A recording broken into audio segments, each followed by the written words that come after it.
Hi everyone, welcome back. Today I want to talk about our Perth trip recently. Right, for those that have watched the video, thank you very much for the support. And I just want to share with you how do we actually travel with two young children, right? And I would like to share some tips with you guys on what are the things that I actually brought during my travel to Australia. And at the same time, I would like to give you an update on my car rental with SIXT, and this time round I actually got a Tesla Model Y again, and I want to share with you what was the outcome. So this trip was actually quite an unplanned and it's a last minute change. It was because we were supposed to go to Brisbane. Guess what? Brisbane got hit by a cyclone. It's actually their first cyclone in 50 years. Can you believe it? Right? I'm really sorry for the Australians, or rather the Brisbane people who actually stayed there, that they have to go through this difficult time, and I hope that you guys get to recover fast enough and be ready for the Olympics. So the reason why we went to Perth again, right, we actually went during September, and then now we are going again, was because of the last minute change. It was actually the cheapest air ticket that we can find from Singapore Airline, and at the same time it's something that we don't have to plan so much. And this time round I decided to actually go to places that our previous trip that we didn't able to explore. And I would say that the video, it's about 50% new stuff that I have added in, but of course we try to find more family friendly, or rather family centric kind of place for the kids to enjoy and to learn more. The other thing that people ask me is that why do you keep going Australia, right? I feel that Australia, it's the nearest.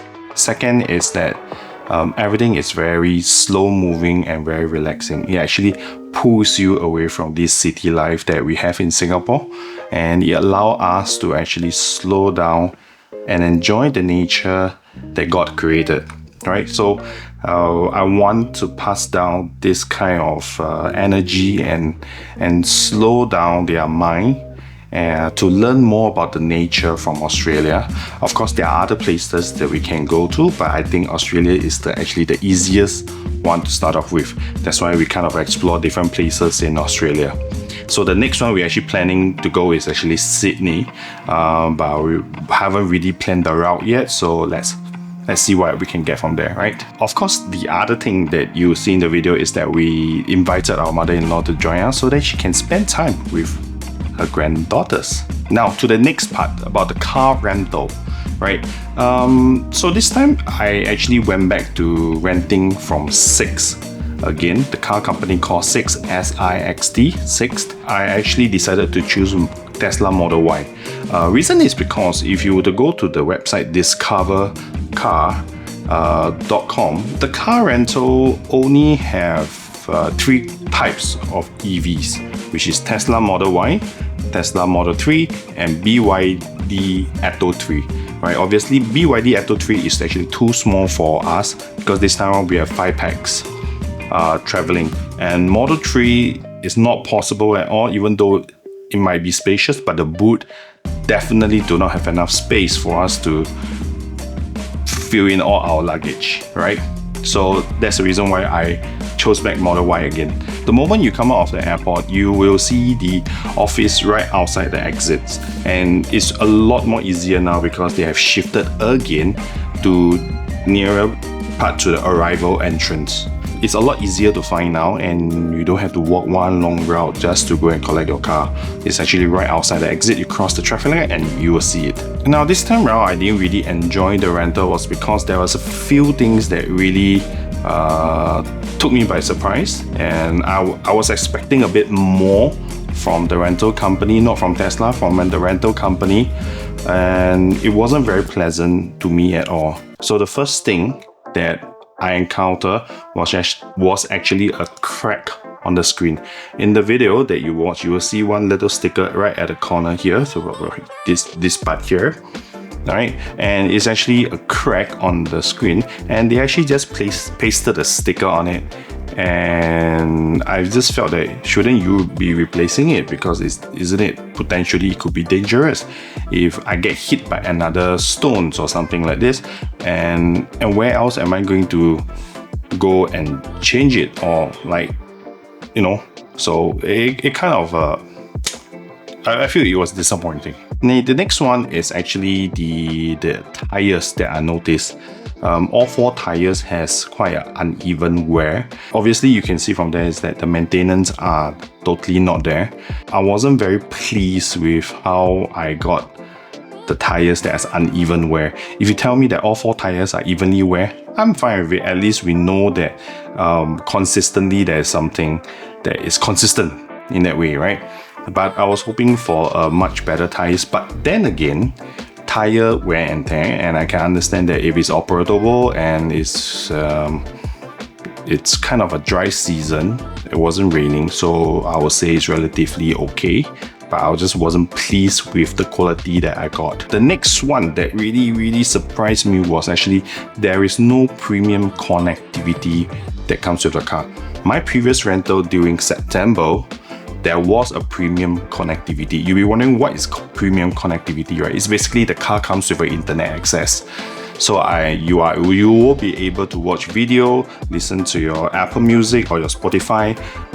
You get the latest update, traffic updates if you actually plot your destination A to B. So with the internet access, it actually helps you get up-to-date information and things like that. But this time around, this rental that I got has no connectivity at all, which I was surprised because I thought it comes as a standard. So I end up using my own internet, which I'm okay with it, but it's just that the hassle of connecting on and off, and then I end up having to use a portable router just so that it can be constantly connected to. So it kind of a lot more effort. Right? I'm fine using my own internet. I got no problem with that. It's just that I thought it comes with a package, or rather it comes with it, but it wasn't. So another inconsistency. So if you were to want to give Tesla Model Y a try from SIXT when you go to Australia, it's best that you write in and check in with them and make sure they actually gives you a car that has premium connectivity. I'm not sure whether they can arrange that, or in the way that they'll tell you that it is part of the package or not part of the package, because it is not stated in their contract at all. Well, the other good things that I can confirm is that Tesla supercharging is definitely free. So I practically was going around using Tesla supercharger. I didn't really use much of their charge forks to charge, or only when it's nearby, then I just plug it in and then I start charging. Even their charge forks system, to be honest with you, is quite wonky to some extent. Sometimes I can plug in and then 15 minutes itself it gets cut off, and then you have to replug and start again, which kind of like surprising, because why is there a disconnection, right? So you'll be wondering the quality and the maintenance of their charging network. And as far as I can see, the network is still reasonable, but it's not the best that you can get, especially when you travel down towards Margaret River. Okay, charge forks is not easily ready in a lot of places in Margaret River, but I feel it's relatively okay because there is actually a Tesla supercharger at Margaret River itself. So that alone, you can actually just go for a quick charge, and then you can still move around Margaret River the whole day, and that you will have more than enough mileage to cover the whole Margaret River, the whole south region. There's more than enough mileage for you to travel the whole day. So this time around, I actually brought my Tesla key fob. Okay, I'm not sure whether you can see this. This is the Tesla key fob, right? Okay. So finally, this thing helps me a lot.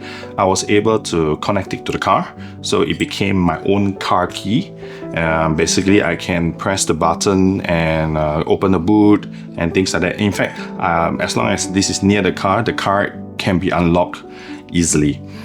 Compared to a key card, you always have to keep tapping on the pillar, the driver pillar side. Only then the car will unlock, and then that's where you can access to your boot and your front. And the card has to be at the armrest, because occasionally they will prompt you and says that please make sure the key card is near the sensor. Otherwise, you just keep getting the warning while you're driving. So, and then the problem is that the key card doesn't stay there. You actually will slide off here and there, which is really, really troublesome, right? So I guess it's for those who own a Tesla in Singapore, and when you travel, and especially when you travel to other country or even to Australia, just want to rent a Tesla Model Y or 3, just for convenience sake, all right?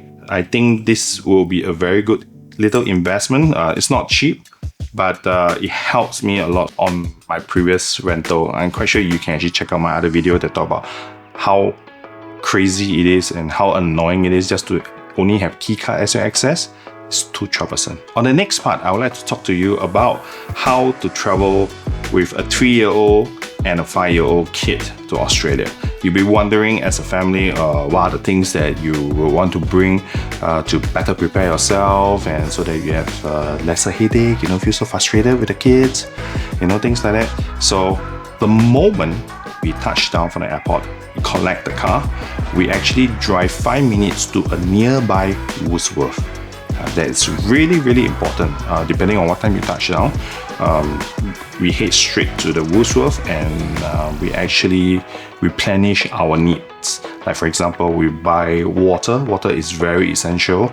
Reason is because while driving and then we just travel on the plane, you actually are dehydrated to some extent, so it's better to just keep drinking a lot of water, right? And of course, you can buy your snacks and a little bit of food before we actually travel down another 2.5 hours down to Margaret River.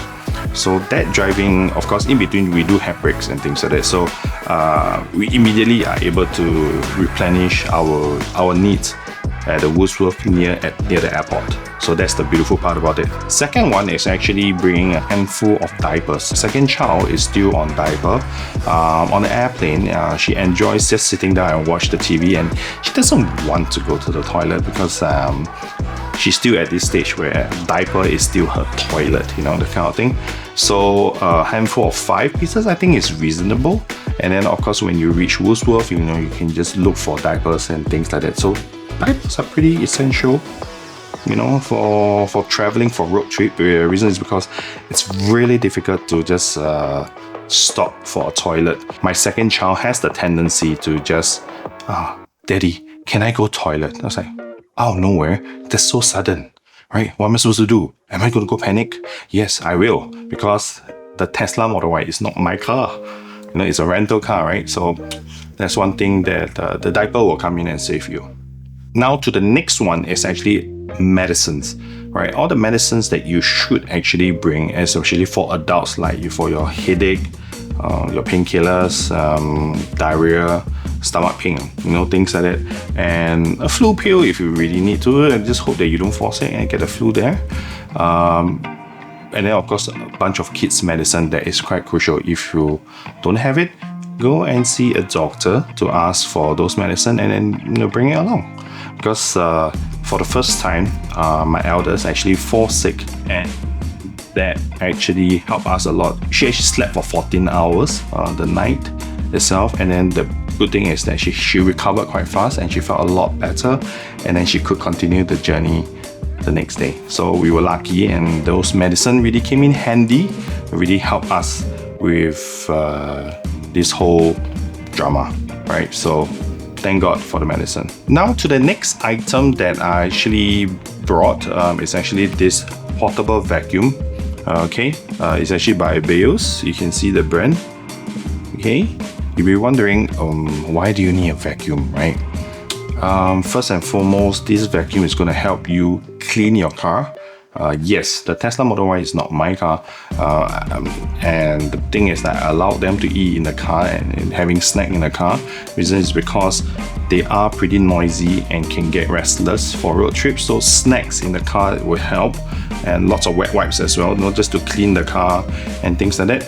And every time they finish their food, when we have a break, I will actually go and clean the car to make sure that there's no crumbs and things like that. Yes, it's not my rental, but I think it's important that we still keep the car clean, right? So this portable vacuum will help a lot, and that's something that is worth bringing. Now to the next point, this is actually related to the next item. Okay, to the next item is actually a vacuum bag. All right, those plastic bags that you can buy from Shopee to pack your bags, and then it can help you save a lot more space to compact your clothes and things like that. So in fact, if you can bring those bags, and that will be useful. And of course, you can see that this vacuum can be dismantled into half, and of course this is the main part of it. And this actually will be able to, it comes with some parts, and then you can actually suck the air out from the vacuum bag. So this doubles up as a suction, right? So it's a dual purpose item where you don't just vacuum the car, you actually suck the air out of the vacuum bag, where it can help your packing a lot more easier and compact and neater. And you could bring and buy more things if you really need. What I usually bring is actually the essential oil. You'll be wondering, why do I need essential oil? I mean, you can easily buy in Australia, right? But we don't usually buy any other essential oil except Young Living, the brand Young Living. It's quite a trustable brand, and we actually brought it. The reason is because so far the car rental from SIXT, especially on Tesla, because I think it's an old model. I suspect it's a 2021 or 2022 model. So the car rental that you're gonna get is likely about 3 years old or so. It always comes with this musky smell, and you can also feel that they use very cheap car perfume to purify the air, and then the whole car has this cheap smell, right? So it is one thing that we are pretty irritated about. But my wife has no problem with it. But to me, it's like, come on. And we spend quite a bit on the rental. I expect at least give us a car that has properly maintained. I'm not asking for a brand new car, but it's something that at least is usable to some extent. That is something that we use the essential oil for, to actually just to purify the air in the car, so that it's a lot more enjoyable. So we actually brought like lavender and peppermint just to have different flavors, things like that. Of course, if you were wondering how I actually diffuse it, actually what I did was actually just dip into tissue paper, and then I just shove it in the air vent, and then the whole car kind of radiate with the essential oil smell. Okay, so that's all I will be sharing. But of course, if you have any question, feel free to ask in the comment section. I hope that I'll have a time to actually respond to your question if you really need anything. I'm trying to build this channel just to share more about travel and tech, and of course more about Tesla, but not been doing much lately because I was quite busy with my work. I'm just doing this out of my free time, and of course trying to build this channel. So please like and subscribe, follow me if you enjoyed this video, and I really appreciate it. Okay, I'll see you next time. Bye.